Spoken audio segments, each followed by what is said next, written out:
Hi, boys and girls. I am going to continue reading chapter 4 from Runaway Ralph. I hope everyone is doing well. Last time we read, Ralph was in his cage at the camp, and a new animal arrived. And all we know is that his name is Chum. And right now, where we left off, Ralph is kind of, investigating and checking out this new animal that is next to him. So I'll go ahead and continue to read.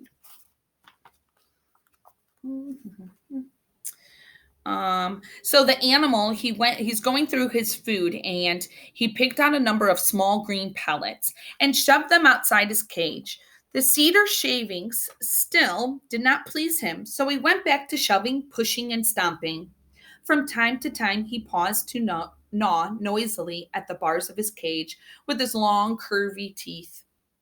Finally, when the bell had rung and the campers had gone off for their noon meal, Ralph, in his eagerness for companionship, could no longer remain silent. "What are you, anyways?" he asked. "Some kind of fancy gopher?" The animal spat a green pellet out of his cage before he shot Ralph a withering look of scorn. "Fancy gopher, indeed," he sniffed. "Well," Ralph faltered, "I didn't know. You can't blame me for asking." "I am a hamster," said the animal. "A golden hamster. I am clean, odorless, and alert." "You don't look gold to me," said Ralph. "You look tan and hairy."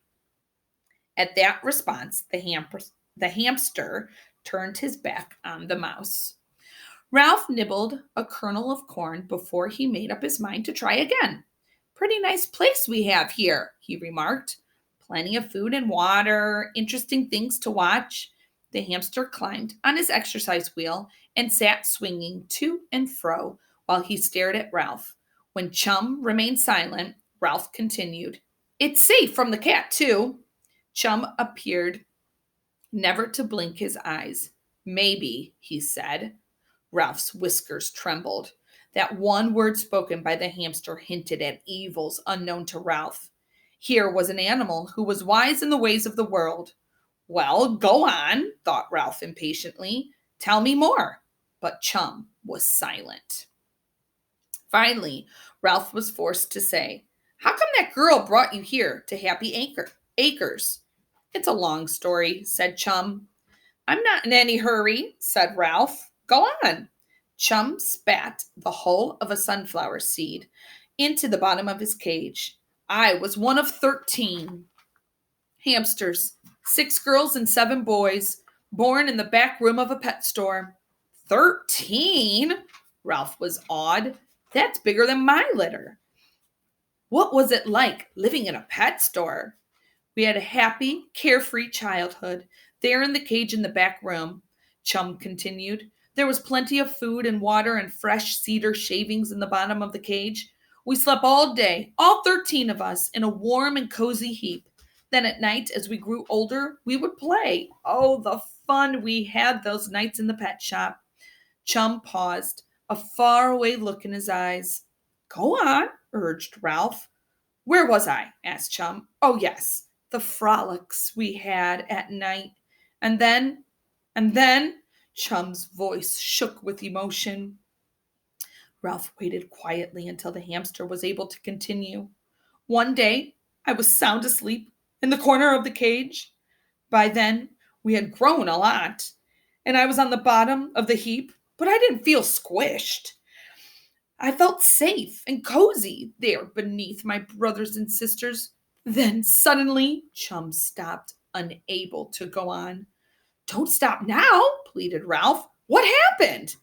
"A great human hand, a hand that smelled of dog." Ralph shuddered, reached in, and picked up several of my brothers and sisters. Let me tell you, that woke us all up in a hurry. We were terrified. We scrambled around, trying to hide behind our mother, under the wheel, in some cedar shavings, any place. I was slower than the rest because, you see, I was cramped from being slept on by brothers and sisters. And so the hand, that terribly doggy hand, got me. It didn't matter. That hand got all of us youngsters. And turned us upside down in the most undignified fashion, and then we were put into two cages, boys in one and girls in another. What for? Asked Ralph. Don't rush me, said Chum, picking up a sunflower seed in his paws and cracking it with his teeth. When we had eaten the kernels, when he had eaten the kernels, he continued, let me tell you, it was a terrible shock. Shortly after, the doggy hand picked up our cage and loaded it into what is called a station wagon. I know. Ralph was eager to show off his knowledge. I used to see them in the parking lot outside the hotel. They were always full of children and luggage, and sometimes a dog or two. Chum ignored the interruption. We soon found ours was not the only cage to go into the station wagon. Our sisters were loaded in beside us, along with a box of turtles, a cage of rather downhearted canaries, and two large cages containing puppies, and the other some very silly kittens. Oh, yes, and a cage of white mice. White mice, said Ralph scornfully. Anybody, not just owls, could see white mice in the dark. Then the man with the doggy smelling hands climbed into the front seat along with his wife, and we were off. Where to? Asked Ralph. The county fair, answered Chum, and it was a terrible trip. Kittens mewed, puppies whimpered, turtles scrabbled around in their box. What's a county fair? Interrupted Ralph. A noisy place, said Chum. It's full of people yelling, children laughing and shrieking, machinery that whirls and spins and plays music, all sorts of animals that neigh and moo and baa. It was hot and dusty, and our cages were set out in a booth. By the time we were hamsters, we were exhausted. It had been light for several hours, and we hadn't had a wink of sleep. I know what you mean, said Ralph with feeling. That was only the beginning, continued Chum. A steady stream of people, mostly children, passed out cages. Big, little, most of them sticky, and all of them noisy. Look, Mommy. Look, Daddy. Look at that darling little hamster. I want one. Daddy, buy me a hamster. Please, please, please. All morning long, parents were better. Don't be silly. Of course you can't have a hamster. You didn't take care of the last hamster you had. Come on. We don't have time to look at hamsters. Then a whole busload of children, all of them wearing t-shirts with letters across the front. Camp t-shirts, interrupted Ralph knowledgeably. From Happy Acres, came crowding around the booth. They didn't have any parents with them, so they bought pets. You? Asked Ralph. Me, said Chum. I was bought by that grubby girl with freckles. To make a long story short, the doggy hand stuffed me into a hot little cardboard box with a few so-called air holes poked into it, and I spent the rest of the day being jounced around, peeked at, and fed bits of caramel corn. Sounds good, said Ralph. Maybe to a mouse. There was a touch of scorn in Chum's voice. We rode in a bus to this camp where a counselor put together a makeshift cage out of a bucket with a piece of screen bent over the top. After a few days, the girl's family arrived.